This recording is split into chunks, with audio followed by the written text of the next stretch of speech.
This is the inside of the Swift Conqueror 480. If I firstly move to the main control panel, I can turn the 12 volt on just here. Once we've done this, we can turn the water pump on and off just here.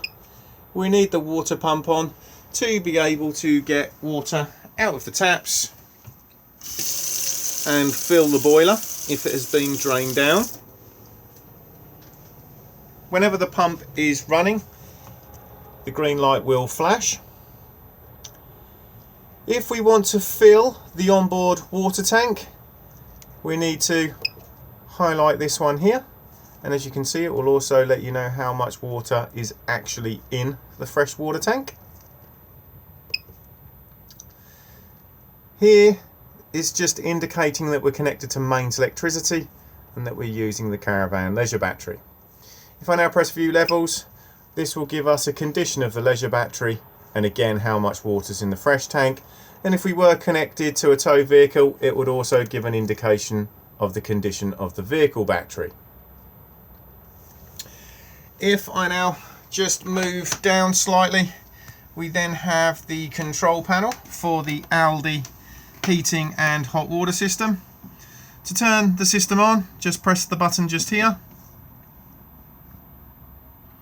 On initial startup, it will give you an internal temperature of the caravan and it will let you know if you have mains supply connected. If I now press menu, it will bring up its basic functions. So the first one at the top here is the thermostat for the heating, literally plus and minus to decide what temperature you would like it to be inside the caravan, and it will go right the way up to 30 degrees and drop all the way down to 5 degrees for frost protection. After that, we then have hot water. Hot water is always on as soon as you turn the control panel on, and it will only heat up water if it detects water in the boiler itself. If I press plus, it will then perform a boost on the boiler. The boost was mainly designed for if there's going to be more than one of you having showers in quick succession of each other, or if you just want hot water very quickly. If you do perform the boost and the heating is in operation, it will turn the heating off as it needs to use the extra power. So at the moment now, if I just turn the heating up a little bit more, so in a sense I've now turned the heating up to 27.5 and the hot water is on, but the system isn't actually doing anything yet because we need to now give it a power source. So I'm connected to main supply, so if I want to run it on mains, I come to the lightning strike just here, and if I now press plus, we can run it on 1 kilowatts, 2 kilowatts or 3 kilowatts. This is all just dependent on the ampage of the site you're on to try and avoid tripping. The majority of sites are 16 amps, so 2 kilowatt is perfectly ample. If you are going up to 3 kilowatts, you are more than likely going to trip the site, especially if you turn anything else on, like the microwave or try to boil a kettle, etc. If you do not have main supply connected, you can run on the gas. And what you can also do, if you have both power sources available to you, is run in dual fuel. Dual fuel is very handy, especially in the winter months if you want to get up to temperature really quickly. If I now press the little picture of the spanner, this will now go into the settings menu. So we can set the clock and the day of the week, etc. just here, and then turn it on and off just here.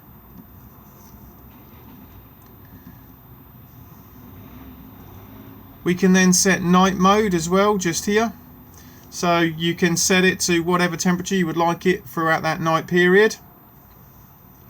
You turn the night mode on and off just here, and then you set the timer just here, so when you would like night mode to start, whether it's for all days of the week or just individual, and then when you would like night mode to end.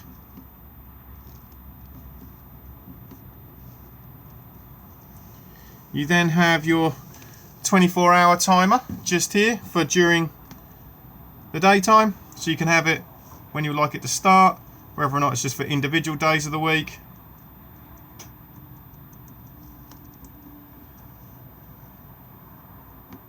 And turn it on and off just here.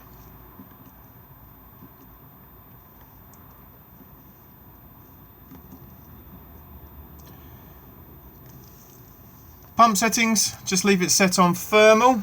There's no need for it to be on continuous, otherwise the circulation pump will just run all the time instead of on the thermostat. Pump mode, just leave it in auto. And you can just slightly adjust the pump level as well just here.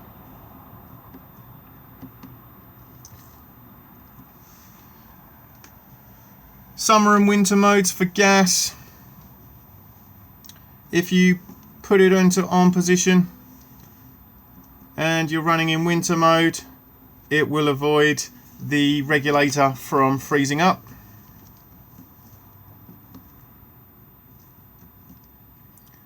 Bacteria, or as it's also known, antimicrobial. If you turn this on, what will basically happen is the boiler will rapidly heat itself up to kill off any bacteria that may be in the system.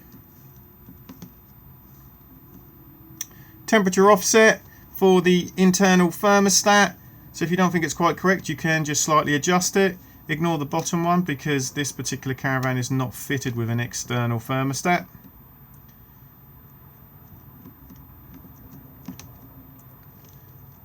If you want key beeps on and off, brightness of the screen, and if in standby you want it just to be a black screen so it's not bright, you can just turn it off. Language, you can have a keypad lock on here if you want to. External start, you do have to have additional SIM boxes added if you want to be able to control the system via an app. Amperage meter, so if you know how many amps the site is that you're on, so let's say we're on a low 10 amp site, it then doesn't necessarily matter if you do accidentally leave it on, say 3 kilowatts, it will limit itself to avoid tripping, and it will go all the way up to 16 amps.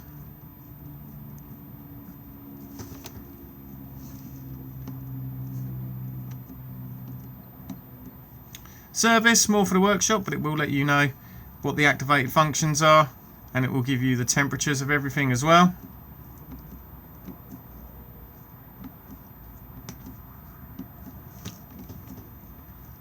Sorry, my gloves are not particularly great on this screen.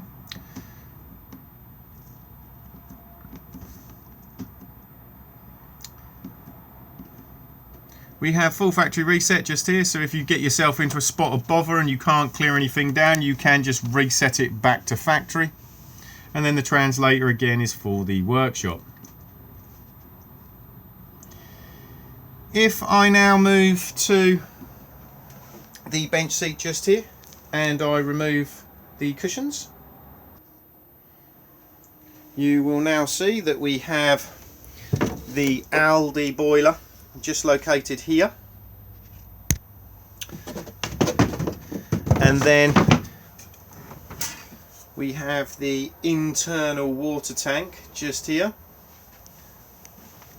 Water pump just sits here, and next to it is the surge dampener for the water pump itself.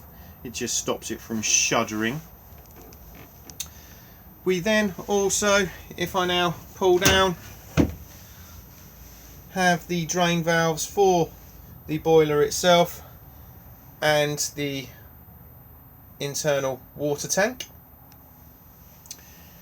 We then also have this little white lever just here, and on this sticker it tells you everything you need to know about using the internal water tank or the external water supply, and then how to also drain the system down for travel and winterization.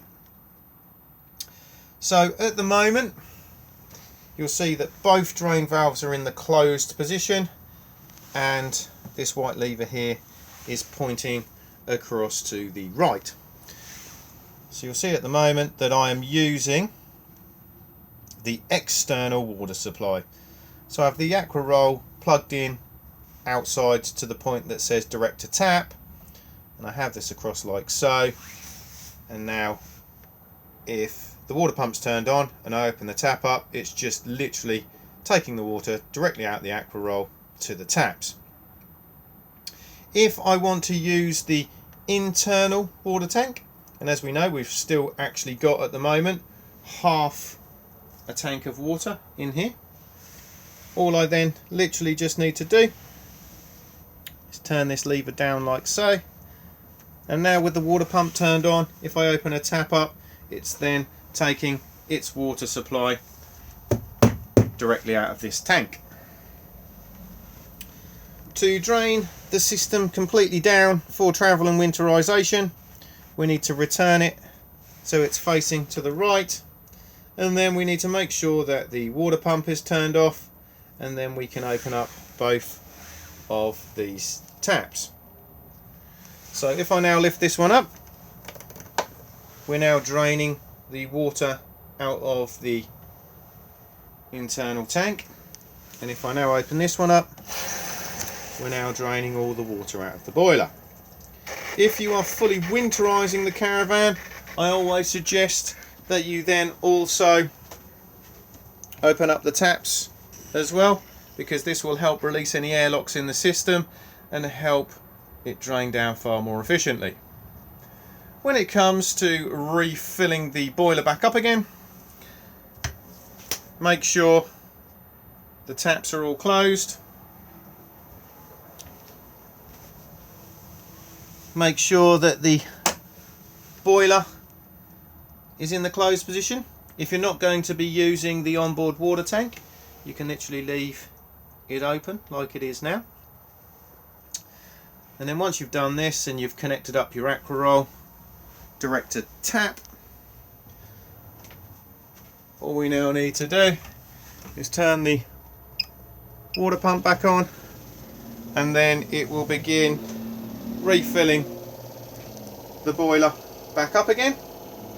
Let the pump run for a few minutes and then begin opening the taps. They'll cough and splutter as they force the air out. Once it's running both freely on hot and cold, reclose, and then the system will fully reprime itself. You can see that you can gain access to the water tank just here if you want to give it a clean out. Beside that, we then have the control board for the Power Touch motor mover.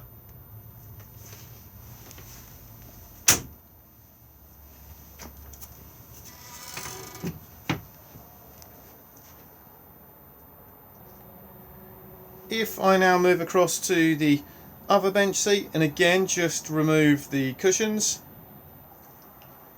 and again just lift up, you can see that we've got plenty of storage beneath here, and then just tucked just here are some fuses. They are all labelled up and correspond to mainly components on the outside of the caravan.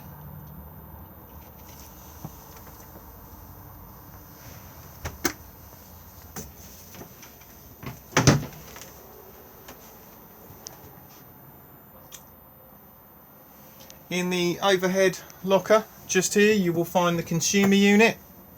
Apologies, not that one, I mean this one just here. So we have the main strip switches just here. So we've got the individual MCBs, then we have the main RCD and test button just here. As you can see, they are labelled and then correspond on the sticker just here.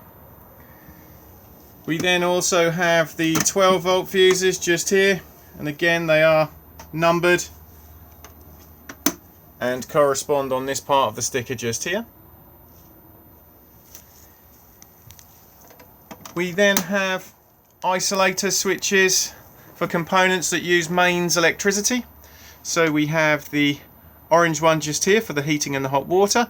So if this is turned off just here, the heating and hot water will no longer work on mains supply, so do make sure that this is on, especially when the caravan is connected to mains electricity. We then have the green one just here, which is for the battery charger, and we want this on so we can charge the leisure battery when connected to mains electricity. This one here will illuminate if you have reverse polarity connected to the caravan. This can sometimes be found, especially on continental sites. The bottom one is literally just a spare.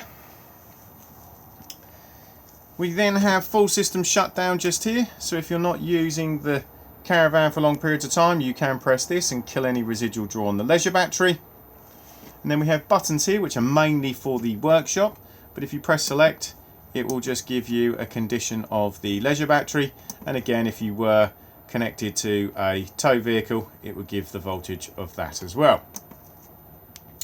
We then have the radio just here, so it's on and off on this button just here, and then this will also switch you between your auxiliary, your AM, your FM and your CD if you had one in the CD slot. Change tracks and search for radio stations just here. Volume control. Easy graphic equalizer just here. If you want to get into its menu, just hold the menu button down and then navigate on the volume control, and then anything you want to change just press. Eject a CD just here.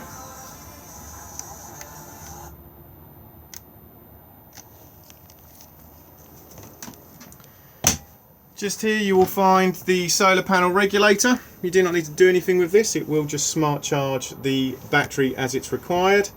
You'll see at the moment that the charge status is solid green, meaning that the leisure battery is at optimum level, so the solar panel is either doing very minimal or in float mode. If this green light here is red, it just means that the battery is under charge. Microwave just here. It's always advisable to remove any contents for travel.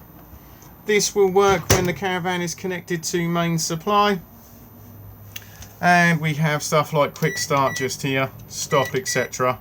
Auto menu, defrost. Beneath that is the hob, so we've got the electric hot plate just here, like the microwave will work when connected to mains electricity, and it operates just here. We then have the 3 gas burners, and it's just a matter of pushing in, twisting around and pushing the igniter.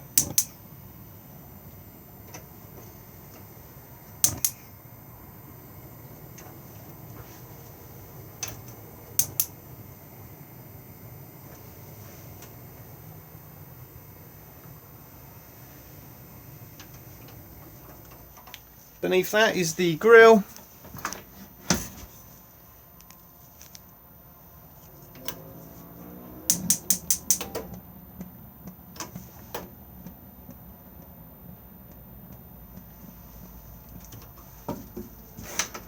And then the oven.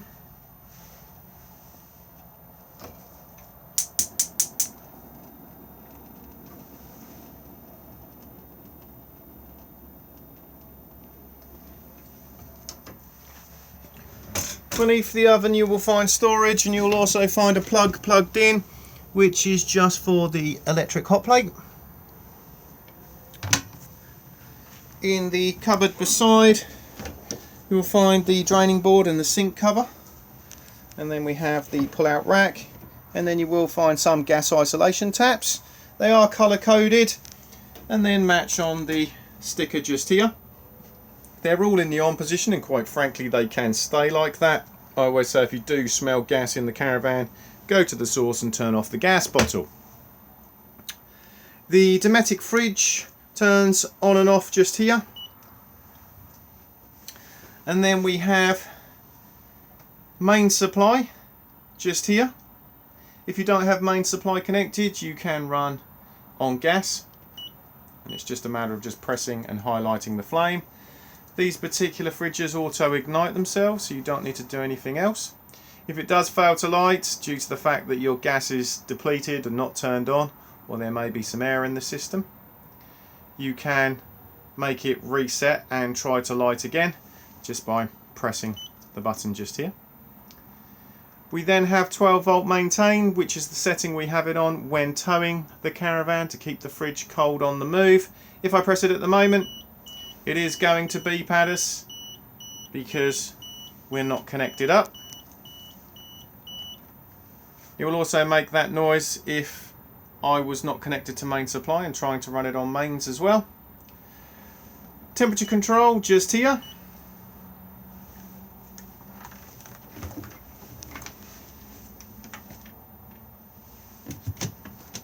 And then we have the removable freezer box, and to remove it there is just a clip here and here.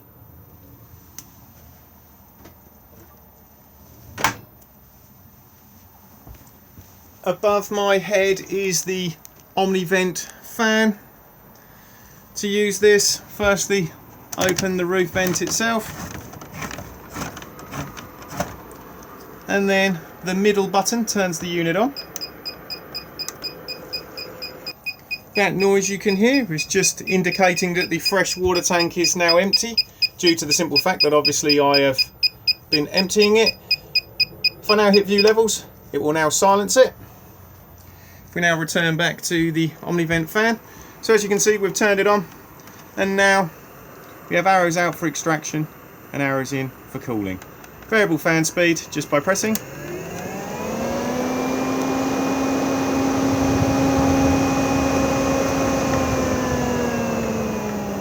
If I now press the opposite direction, the fan will now stop and spin and draw air in.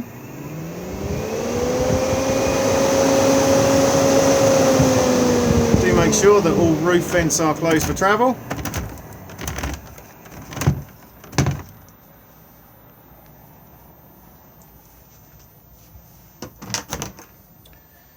If we now come into the washroom, we have the shower cubicle just here. Do make sure that the shower screen is clipped back for travel. Beside that is storage, and then you also have the freestanding table just here. Basin just here. And then we have the toilet just here. So the bowl does swivel all about. Open to the cassette just on the lever just here. And then we have the flush button just here. Level indicator just here, so this will illuminate to let you know when the cassette needs emptying. And then close to the cassette again just here. If this is left open and you try to remove the cassette from the outside, it will not come out. So if you do feel resistance, just make sure that nobody's left it open. In the wardrobe you will find the header tank for the Aldi heating system. Do make sure that the fluid levels between the minimum and the maximum. Always take your reading once the heating is up to temperature. You should be able to hear the circulation pump running at the moment. If it does need pumping up, topping up, all you need to do is just remove and then unscrew and take out the circulation pump and then top it up. Do make sure that you are using the correct Aldi top-up solution if you are going to do this. Also in here is the television aerial. So we have the digital amplifier just here, on and off. Do make sure that this is on before trying to tune in a television. Control the boost just here. And then if we raise the television aerial itself by firstly unscrewing the collar and then pushing up, this green window here represents the back of the TV aerial, so you know which way it's pointing in. Once you've got it into the position you require, re-lock it back into place. The H stands for horizontal. We can flip into the vertical position for more additional tuning if required, and all you need to do is just turn the tail just here. but do make sure that we are back to horizontal and that the aerial is down for travel.